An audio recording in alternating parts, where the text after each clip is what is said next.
I stood frozen outside his study door, listening as my father-in-law spoke in hushed tones, telling my husband I would never be worthy of their family name. My wedding ring suddenly felt heavy against my skin. The crystal wine glasses clink softly against the polished mahogany dining table, as Robert, my father-in-law, raises his hand for another toast. His perfect white teeth gleam in the chandelier light, that same practiced smile he's worn for the past 5 years of family dinners. But tonight, something feels different. The air is heavy with unspoken words, weighted with purpose. To family, he announces, his voice carrying that aristocratic tone he's so proud of. And to maintaining our legacy of excellence. His eyes slide past me as everyone raises their glasses. They always do. 5 years of marriage to his son, 3 successful marketing campaigns that saved his company millions, and countless attempts to earn his approval. None of it has ever been enough. I smile anyway, taking a small sip of the wine that probably costs more than my first car. Next to me, James, my husband, shifts in his seat. He's been unusually quiet tonight, his shoulders tense beneath his expertly tailored suit. Something's wrong. I can feel it in the way his mother keeps glancing between him and Robert, in the way the conversation seems orchestrated, every word carefully chosen. "Excuse me," I say softly, standing up. "I need to use the powder room." No one really acknowledges me. They never do. I'm like a ghost in this house, existing in the periphery of their perfect world. The hallway to the bathroom winds past Robert's study. All dark wood and old money. I'm halfway there when I hear voices. James and Robert, their tones hushed but intense. I shouldn't stop. I shouldn't listen. But something makes me pause, my hand resting against the wallpaper that costs more than my monthly salary. "Son, it's time we had this conversation." Robert's voice is firm, leaving no room for argument. She's had plenty of time to prove herself, but let's be honest, she's never going to be one of us. My breath catches. I know who they're talking about. There's only one Jit in this family who needs to prove herself. "Dad, Claire's my wife." James's response is weak, uncertain, the kind of protest that's more formality than conviction. And that was a mistake we've tolerated long enough. Robert's words cut through me like ice. "You need someone from our world, James. Someone who understands our traditions, our responsibilities. I've been talking with the Prestons. Their daughter Catherine just finished her master's at Yale. She'd be perfect for you." My fingers press against the wall, steadying myself. They're already planning my replacement, like I'm an employee who didn't pass the probationary period. I don't know, Dad. James's hesitation feels like a betrayal all its own. He's not defending me. He's not even trying. "Think about it, son. Claire's done some decent work for the company, I'll grant her that. But she's common. No breeding, no real understanding of our world. Do you really want to build a dynasty with someone who learned business at a state school?" I wait for James to speak up, to remind his father that my state school education helped save their precious company from 3 separate PR disasters, that my common background didn't stop me from securing the Morton contract that doubled their profits last quarter. But James just sighs. What about the optics? A divorce would look bad. A divorce. They're actually discussing this like it's already decided. Like I'm a problem to be solved. Not a person, not a wife. Not someone who's given 5 years of her life trying to be good enough for their impossible standards. "We'll handle it carefully," Robert assures him. "I've already spoken with our lawyers. We can make it look amicable, give her a reasonable settlement. She'll land on her feet. These types always do." These types. My hands clench into fists, but I force them to relax, force my breathing to steady. This isn't the time for anger. This isn't the time for tears. "Think about it, son," Robert continues. "You have a responsibility to this family, to our legacy. Claire? She was a youthful indiscretion. But it's time to think about your future. Our future." I hear footsteps moving toward the door. Quickly, silently, I slip into the bathroom, closing the door just as they exit the study. My reflection stares back at me from the gilt-edged mirror. I look perfectly composed. Not a hair out of place, not a sign of the earthquake that just shattered my world. Good. Let them think I don't know. Let them think I'm still the naive girl who's desperately trying to win their approval. They want to talk about legacy, about responsibility, about what's good enough for their precious family. I smooth my dress, check my lipstick, and smile at my reflection. It's the same smile I've worn to countless family dinners, charity galas, and board meetings. Perfect, polished, harmless. But this time, there's something different in my eyes. Something cold, something calculating. They think I'm not good enough for their family? They think they can simply replace me, erase me, like I'm nothing? I take one last look in the mirror, straightening my shoulders. Robert just made the biggest mistake of his life. He forgot the first rule of business. Never underestimate your opponent. Time to show them exactly what these types are capable of. I sit in my home office at 3 in the morning, the soft glow of my laptop screen illuminating stacks of financial reports and company documents. James is sleeping soundly upstairs, completely unaware that I've spent the last 4 hours diving deep into his family's precious legacy. The same legacy his father thinks I'm not good enough to be part of. Funny thing about being underestimated, people get careless around you. They forget that the common girl they dismissed might actually be paying attention. That she might understand exactly what she's looking at when she finds their financial records. I pull up the company's performance reports from before I joined the firm. My fingers trace down the columns of numbers, a smile tugging at my lips. There it is, in black and white. The truth Robert tried so hard to hide. Their precious family company was hemorrhaging money before I arrived. 3 consecutive quarters of losses, client relationships crumbling, market share dropping. Then mysteriously, everything turned around. The same quarter I implemented my first marketing strategy, the one Robert claimed as his own idea at the board meeting. I open another file, this one containing the email trails from the Morton contract negotiations. The same contract that saved the company millions. The one Robert proudly presented to the shareholders as his masterpiece. I scroll through the timestamps, the drafts, the revisions. Every single one authored by me. Every crucial decision made in meetings I attended while Robert was on his yacht in the Mediterranean. "What are you still doing up?" I don't startle at James's voice behind me. I've learned to control my reactions too well for that. Instead, I calmly minimize the windows on my screen and turn to face my husband. He stands in the doorway, hair mussed from sleep, looking confused and slightly concerned. "Just catching up on some work," I say smoothly. "You know how I get when I'm in the middle of a project." He nods, accepting my explanation without question. He never really asks about my work, never showed any interest in understanding what I actually do for his family's company. Just like his father, he's always assumed it couldn't be that important. "Don't stay up too late," he murmurs, already turning away. "Dad wants us in early tomorrow for the Peterson meeting."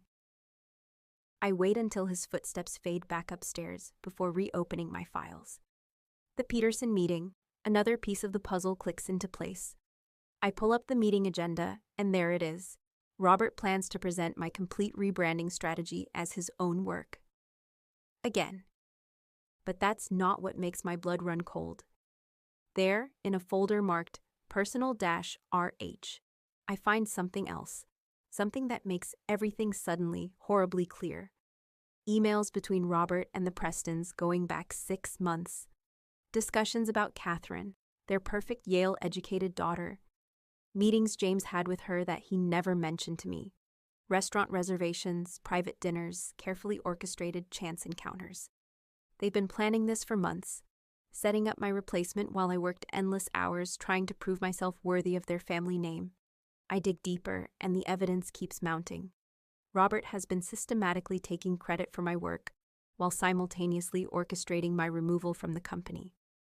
There are draft separation agreements, prepared statements about an amicable parting, carefully worded press releases ready to minimize any impact on the company's image.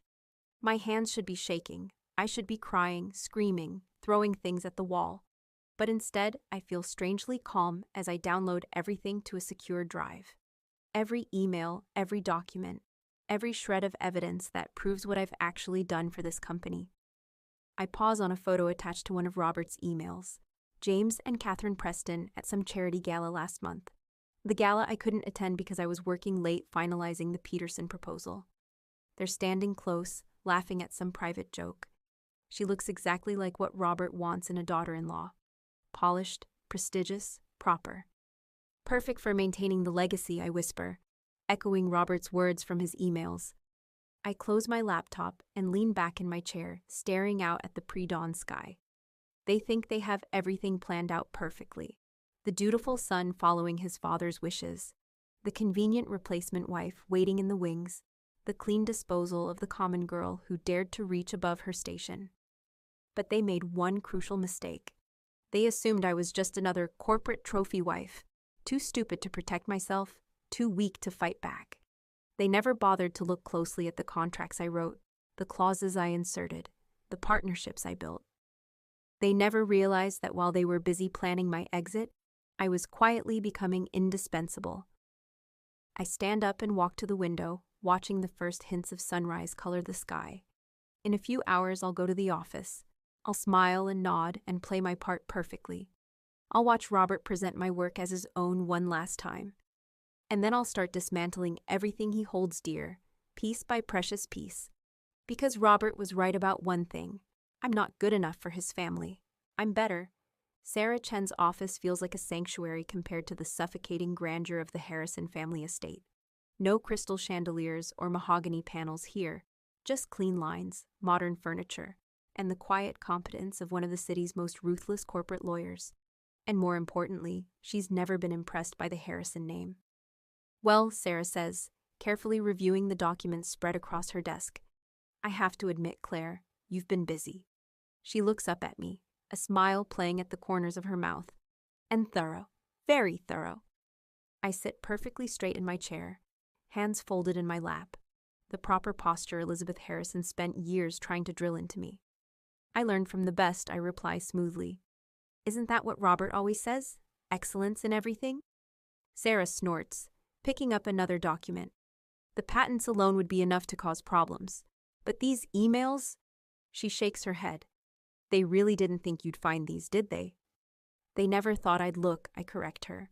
After all, I'm just the common girl who married above her station. Why would I understand things like intellectual property rights or corporate law?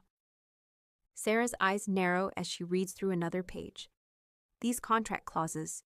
You wrote these yourself, didn't you? Right from the beginning. I allow myself a small smile. I modified the standard templates, just a few small additions. Robert never reads the fine print if someone he trusts has already reviewed it.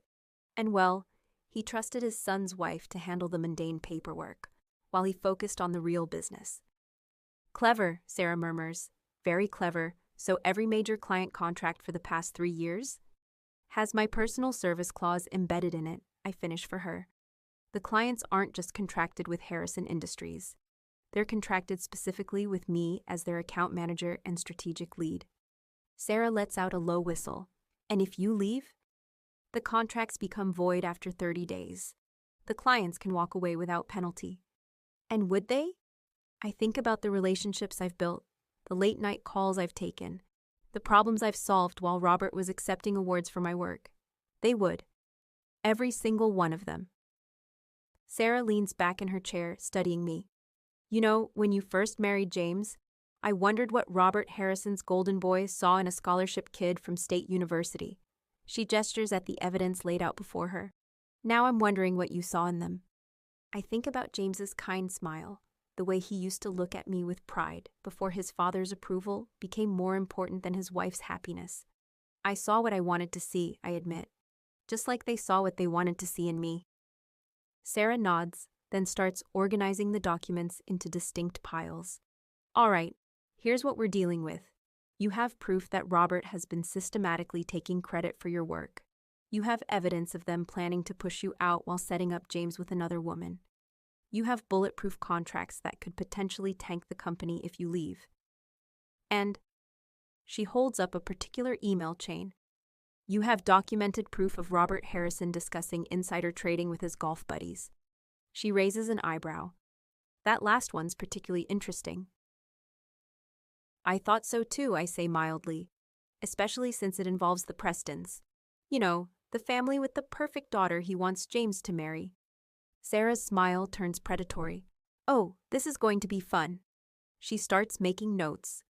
The question is, what do you want out of this? Money? Control? Revenge? I stand up and walk to her office window, looking out at the city skyline. In the distance, I can see the Harrison Industries building, its logo gleaming in the morning sun. Robert's pride and joy, the legacy he thinks I'm not good enough to be part of.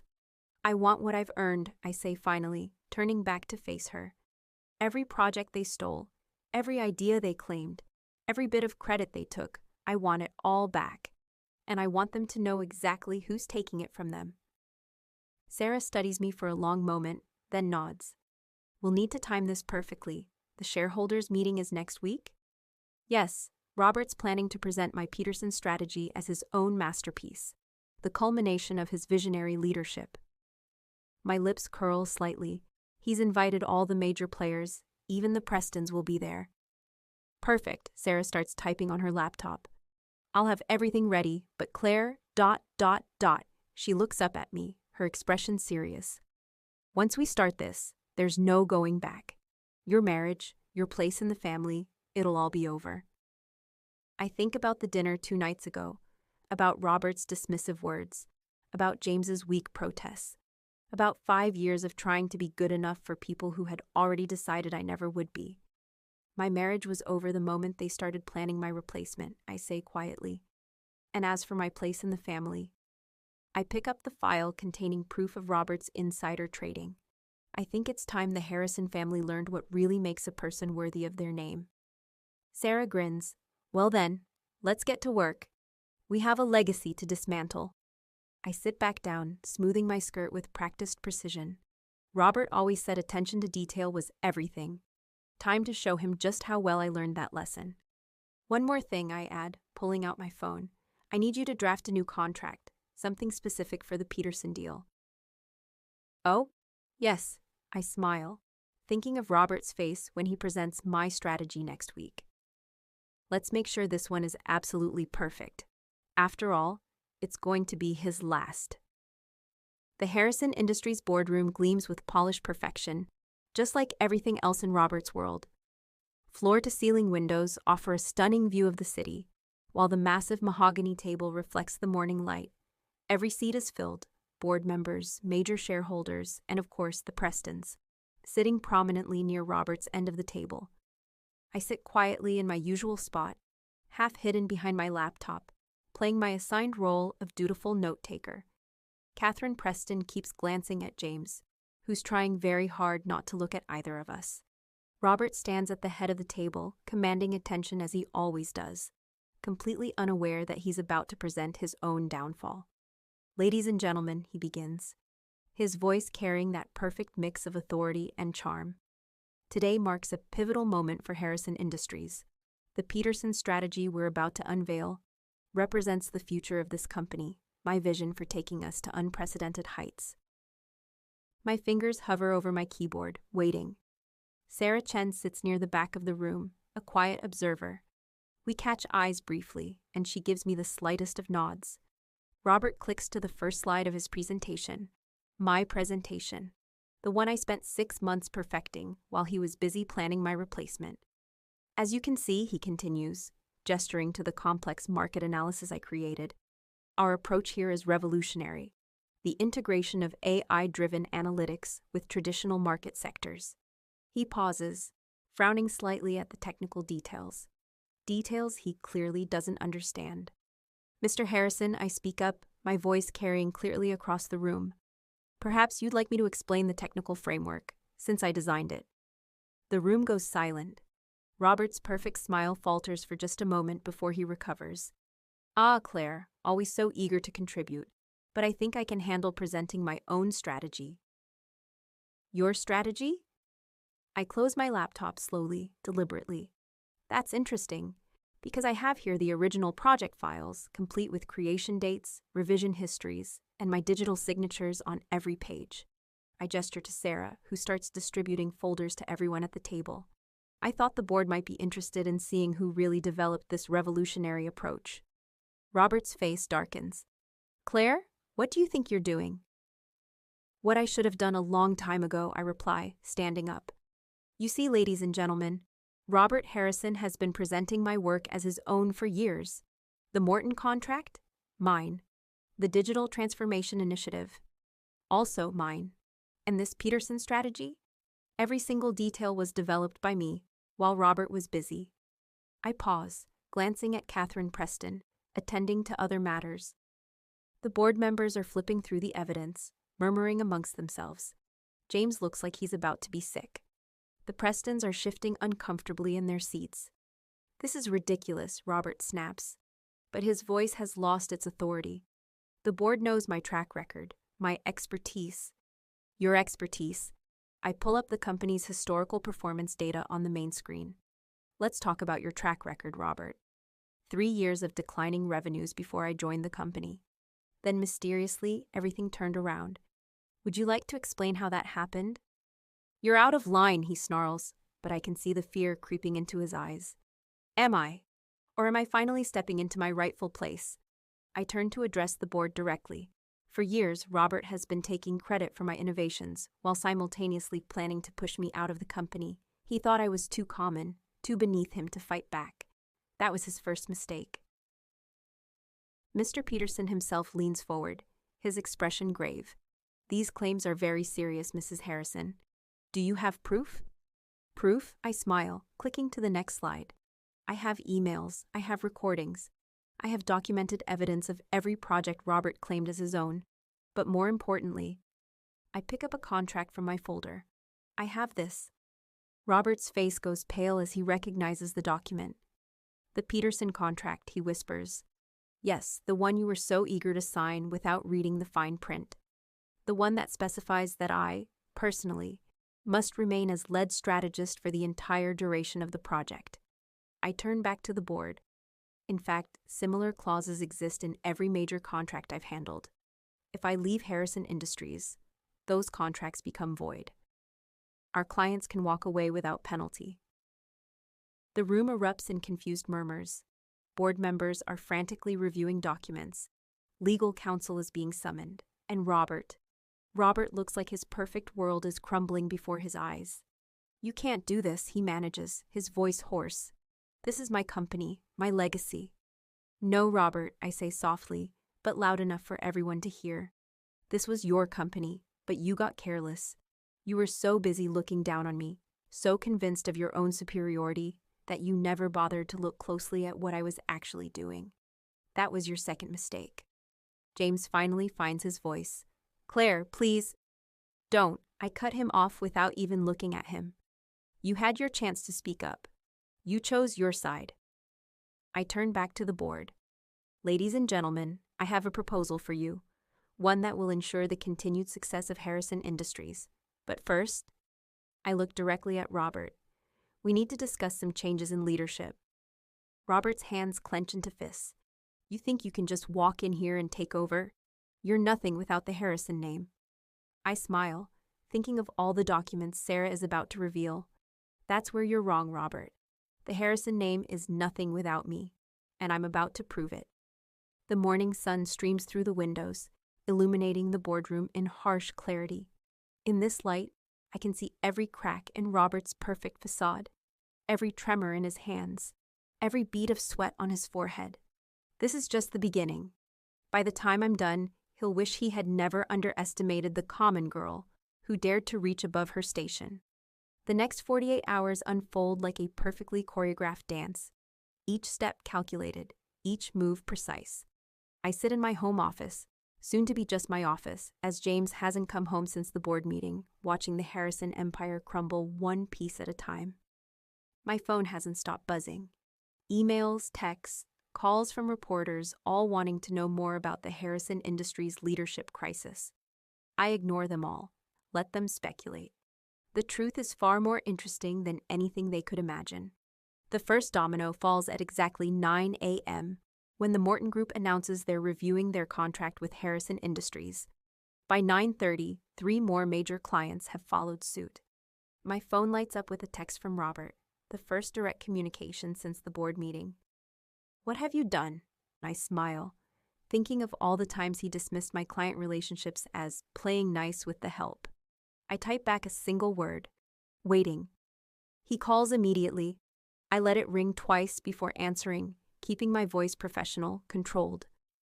Yes, Robert. Stop this, he hisses. You're destroying everything we've built.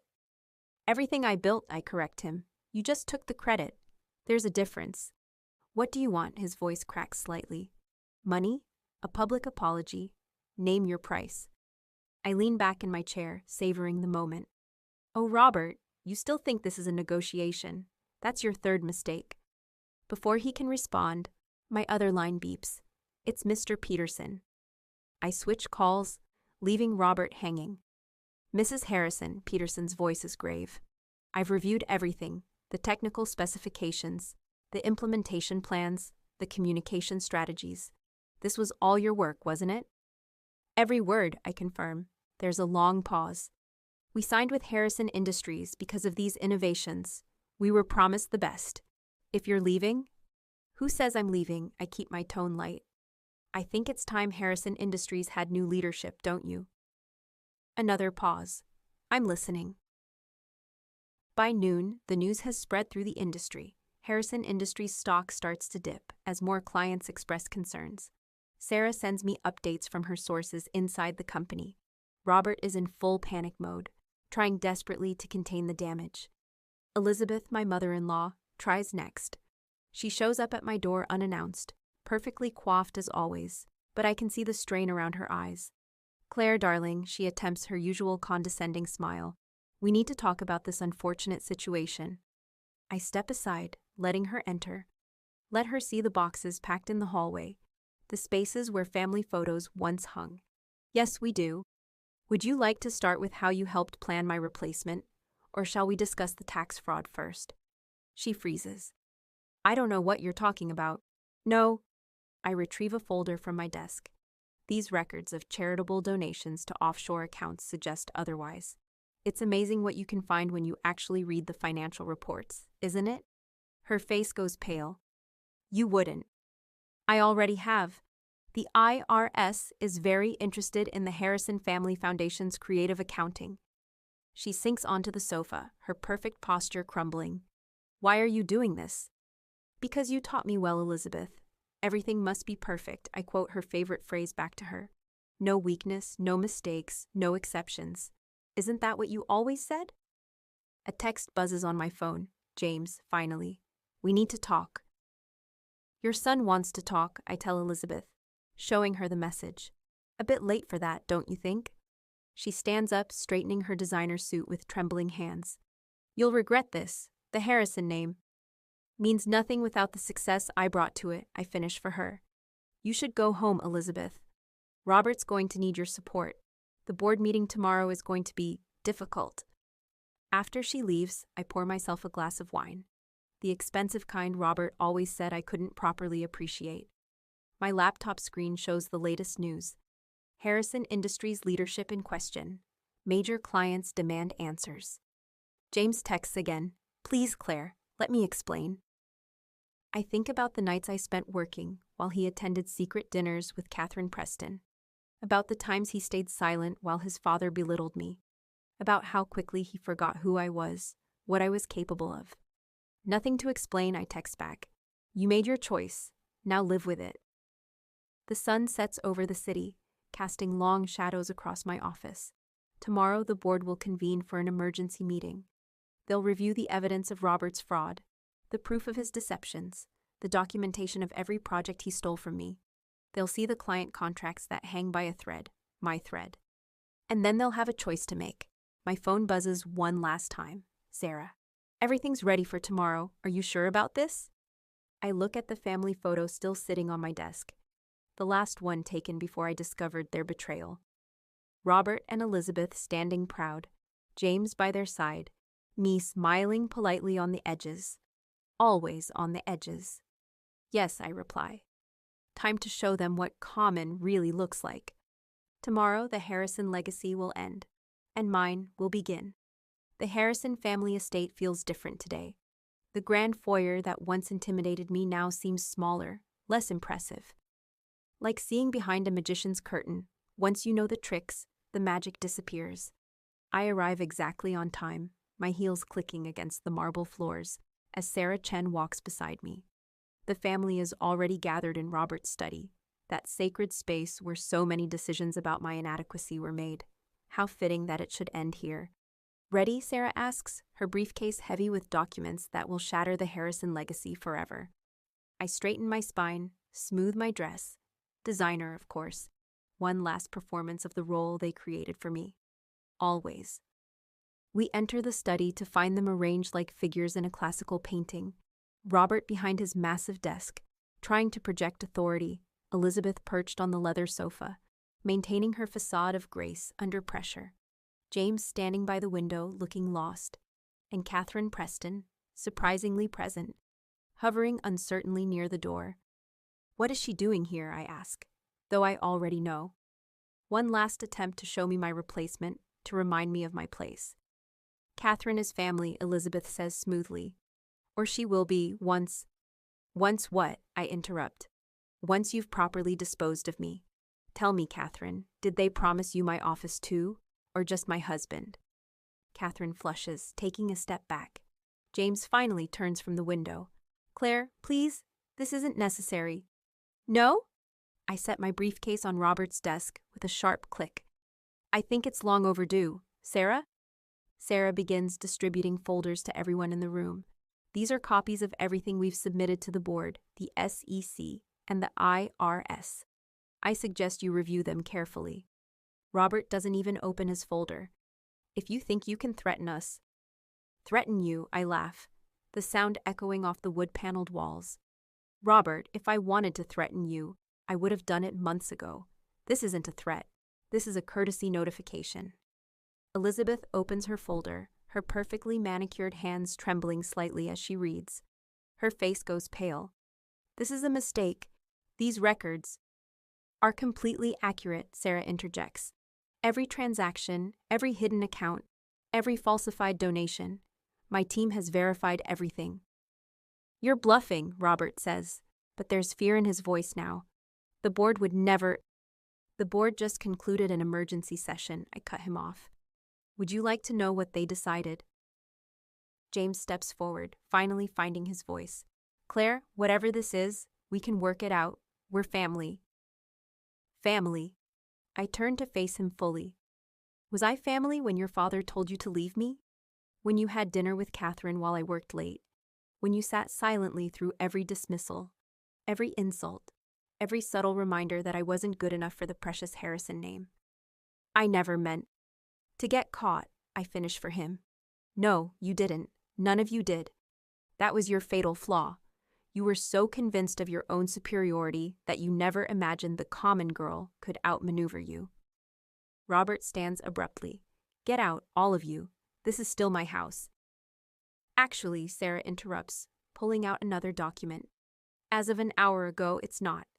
The board has voted to suspend you pending a full investigation. All company assets, including this property, are frozen. The silence that follows is deafening. Elizabeth's composure finally cracks. You can't do this. We're the Harrisons. This company, this legacy, is built on my work, I finish. My innovations, my client relationships, my strategies, everything you've relied on for the past 5 years. All me. And now? I smile. Now everyone knows it. Catherine moves toward the door. I should go. Stay, I tell her. You should hear this too. See exactly what kind of family you're so eager to join. I turn back to Robert, who's sunk into his chair, looking suddenly old. The board has appointed an interim CEO. Would you like to guess who they chose? No, he whispers. Yes, I confirm. Turns out they prefer someone who actually understands the business over someone who just inherited the name. James takes a step toward me. Claire, please, I love you. We can fix this. I meet his eyes, remembering all the times I believed in him, trusted him, loved him. No, James, we can't. I've already filed for divorce. Sarah has the papers right here. Elizabeth lets out a small sob. You're destroying this family. You destroyed it yourselves, I correct her. I'm just making sure everyone pays the proper price. I gather my things, preparing to leave this house for the last time. At the door, I pause, turning back to face the family that never accepted me. You know what's funny, I say, almost conversationally? All you had to do was treat me with respect, accept me as I was, appreciate what I brought to your company, your family. Simple human decency. That's all it would have taken. I look at each of them in turn. Robert, deflated behind his desk. Elizabeth, dabbing at her tears with an expensive handkerchief.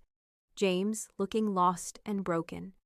Catherine, witnessing the implosion of her perfect plan. Instead, you taught me something valuable. You showed me exactly who I needed to become to survive in your world. And now, I smile. Now I'm better at it than any of you. As Sarah and I walk out, our heels clicking in perfect synchronization against the marble floors, I hear Elizabeth's muffled sobs, Robert's angry muttering, James's desperate calls of my name. But I don't look back. I don't need to. The Harrisons wanted a woman worthy of their name. They got one. The Harrison Industries boardroom looks different from this end of the table. The morning sun streams through the floor-to-ceiling windows, casting a warm glow over the mahogany surface where my name placard now sits. Claire Harrison, Chief Executive Officer. I trace the letters with my fingertip, appreciating the irony. They wanted me to give up the Harrison name in disgrace. Instead, I've given it new meaning. The board members file in for the first official meeting under my leadership. Their expressions have changed. No more condescending smiles or dismissive glances. Now there's respect in their eyes, maybe even a touch of fear. They've all seen what happened to the last person who underestimated me. The numbers for this quarter, I begin, pulling up the financial reports on the main screen. As you can see, despite the recent leadership transition, our major clients have not only stayed with us, but have expanded their contracts. Mr. Peterson, sitting to my right, nods approvingly. The market has responded positively to the change in management. Our stock is up 15% since the announcement. I smile, remembering Robert's dire predictions about how I would destroy his precious company. And the new digital integration initiative? Ahead of schedule and under budget, Sarah Chen reports from her new position as Chief Legal Officer. The tech blogs are calling it revolutionary. The meeting continues, each report better than the last. Everything running smoothly, efficiently, profitably. Just as I always knew it could, once the dead weight was removed. A text lights up my phone. James, again. I glance at it briefly. Please, we need to talk. Dad's not doing well. I silence the phone without responding. Let Robert suffer through his retirement in the small condo he's been reduced to. It's more than he deserves after what the forensic accountants found in those offshore accounts. There is one more item. I address the board as the meeting wraps up. The Preston Group has requested a meeting to discuss their ongoing partnership with Harrison Industries. A murmur runs through the room. Everyone knows the Prestons cut ties after the scandal, after Catherine's involvement in the attempted coup became public knowledge. They're worried, Mr. Peterson observes. Their stock has dropped 30% since breaking ties with us. 40%, I correct him. And yes, they're worried, as they should be. I pull up another slide.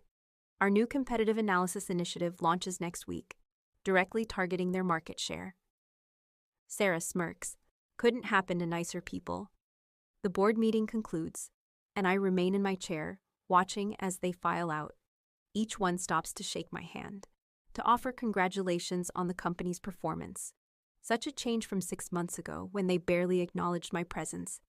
As the room empties, Sarah lingers behind. Elizabeth was at the charity gala last night, she mentions casually. She looked different.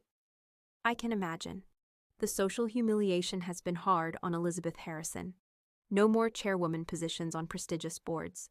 No more leading roles in high society events. Amazing how quickly the elite abandon you when your name becomes synonymous with scandal.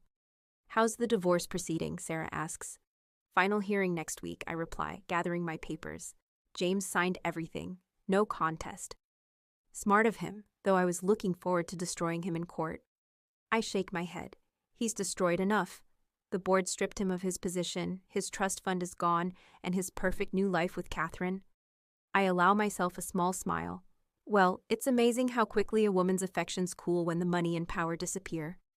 My phone buzzes again, Elizabeth this time. I read the message out loud. The family name meant something before you ruined it. Sarah raises an eyebrow. Are you going to respond? I stand, smoothing my designer suit.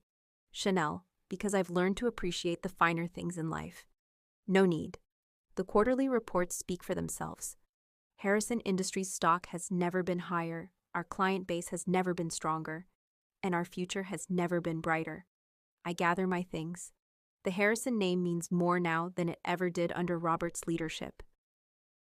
We walked together toward my corner office, previously Robert's sanctuary, now transformed into a modern command center, worthy of a true CEO.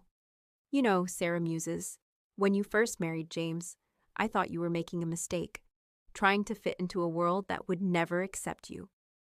I pause at my office door, looking out over the city skyline. They never wanted to accept me. They wanted to use me, control me, then discard me when I was no longer convenient. I turned to face her.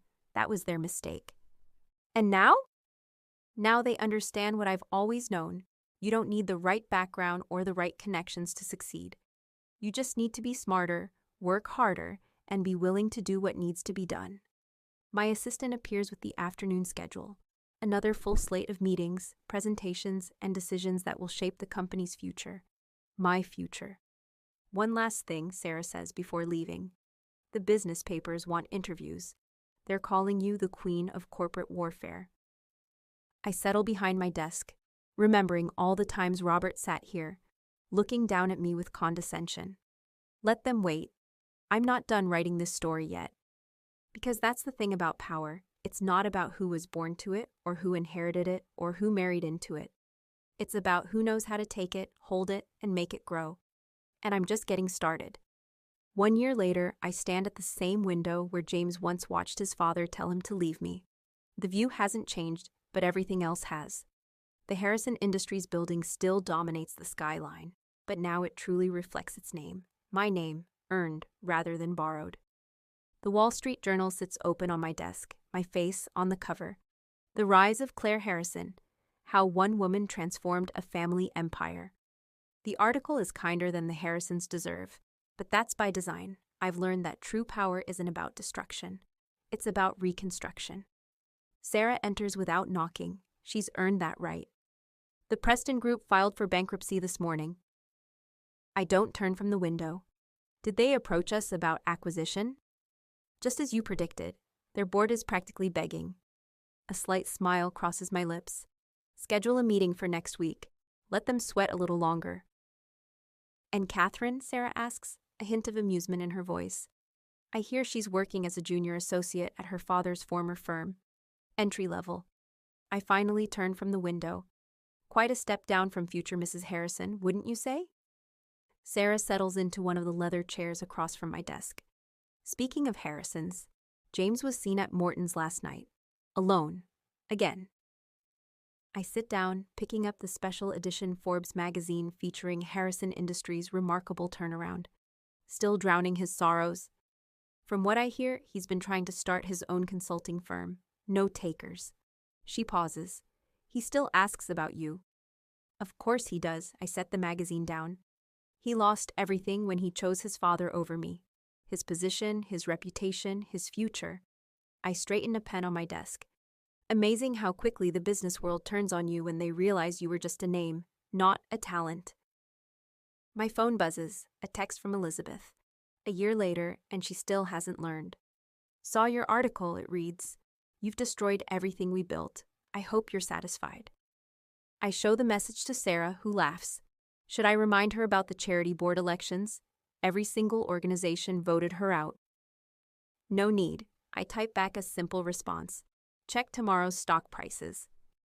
Because tomorrow, Harrison Industries will announce its acquisition of the Preston Group, at pennies on the dollar. The final nail in the coffin of the old guard, the ultimate proof that the student has surpassed the teachers. My assistant enters with afternoon reports. Mr. Peterson is here for your meeting, and the London office is online too about the European expansion. I nod, already shifting into CEO mode. This is my world now. Meetings, decisions, strategy. Everything Robert claimed I couldn't handle, couldn't understand, couldn't master. Oh, and Mrs. Harrison, my assistant adds. Robert Harrison is in the lobby. He's asking to see you. Sarah straightens in her chair. Want me to have security remove him? I consider it for a moment. Robert Harrison, the man who once looked down on me from this very office, now reduced to begging for an audience. It would be easy to dismiss him, to let him feel the same rejection he once dealt so freely. No, I decide, send him up. 5 minutes later, Robert enters my office. He's aged a decade in 1 year, his designer suits replaced by off-the-rack, his commanding presence diminished to a shadow. He stops short when he sees me in his old chair. Claire, he manages, his voice lacking its former authority. Robert, I gesture to a chair. Please sit. He does, looking uncomfortable in the visitor's position. The Preston acquisition, he starts. You're doing it to punish us. Punish you? I raise an eyebrow. Robert, not everything is about you. This is business. The Preston Group is undervalued. Their client base is compatible with our objectives, and their technology division complements our expansion plans. But the fact that it completes my systematic dismantling of your old world business network? I smile. That's just a bonus. He slumps slightly. We could have been allies, you know, if you'd just played your role. My role, I cut him off. You mean the submissive daughter-in-law? The grateful charity case? The woman who would step aside quietly when you decided she wasn't good enough? We gave you everything, he protests weakly. No, Robert. You gave me nothing. Everything I have, I earned. Everything I am, I built. And that's what truly kills you, isn't it? Not that I took your company, but that I run it better than you ever did. He stands, his hands shaking slightly. You think you've won, don't you? Won? I laugh softly. Robert, this was never a game to win. This was a lesson to teach. And you? I glance at the Forbes magazine with my picture on the cover. We're an excellent teaching opportunity. After he leaves, Sarah watches him through the glass walls as he walks to the elevator, shoulders slumped. Was that necessary? No, I admit, but it was satisfying. My phone buzzes again, the London office reminder. I have an empire to run after all, one that's growing stronger every day under my leadership. You know what the irony is? I tell Sarah as she turns to leave. All they had to do was accept me, appreciate me, treat me as an equal. Instead, they taught me how to take everything from them.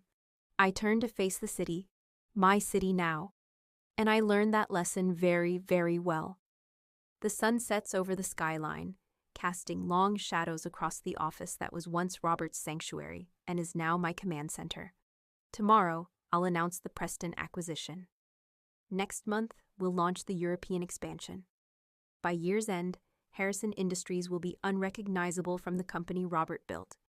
And that's exactly how it should be, because the Harrisons wanted a woman worthy of their name. They just never expected her to make that name her own.